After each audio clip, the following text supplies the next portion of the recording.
So here's a perfect example where you start to see the dynamic properties happening with the meat, the kind of, a lot of us call it, you know, that funky flavor, that kind of, you know, decomposing. And you, of course, cut that off to get into the good stuff in there. Yeah.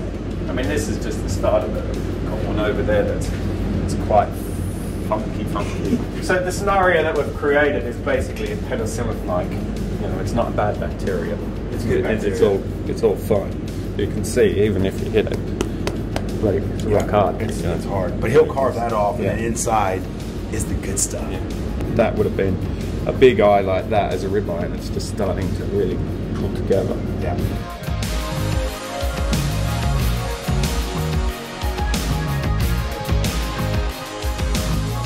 So, I mean, we can see the aging. I like to do what we call the reveal. You know, cut the edge off, see what it looks like underneath. There's the reveal. So this one's not massively marbled, we can see. Paperwork would show that it's probably a Hereford. Okay. They don't typically have, it depends, it really depends. Some farmers feed them heavily, they get a big amount of marbling through them.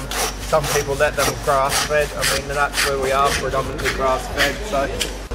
So we've got a totally different scenario now. If we let that just sit there, also this is what we call bloom, so it oxidizes.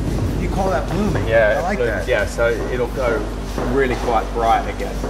Now that it's mixing with the oxygen in the air, and it will be bright, and then it starts to fade again. So I've just worked down the back where they've split it. Now I'm just working down the rib cage. It's good fun, man. When they've been in the cool room that long, I kind of say they're like phoning out a brick. They're solid. Yeah, so we've just worked with the natural curve. You can see I've left a lot of bone chip on there. I'll remove that after. There's no big slashes in my meat. You know, that's a clean off.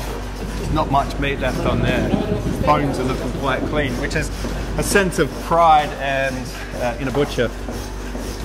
You know, we've got this little paddywhack along the back, so paddywhack gives it all the bone. Yeah, nick that paddywhack. And we can start to push this. This whole thing will just roll out. And that's also down to dry aging, correct? It's easier to pull off. Yeah, roll out like that. Yeah. Even when they're fresh. Oh, really? Yeah. Okay.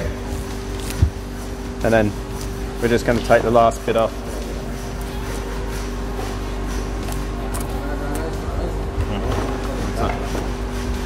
Good whole ribeye. I mean, there's so many different ways people feed you differently.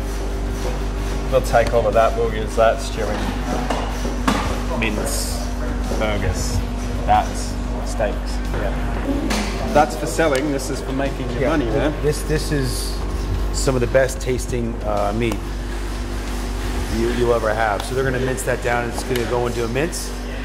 Use that in a burger, your spag bowl. So there you have it. Took out the bones. It is the classic ribeye.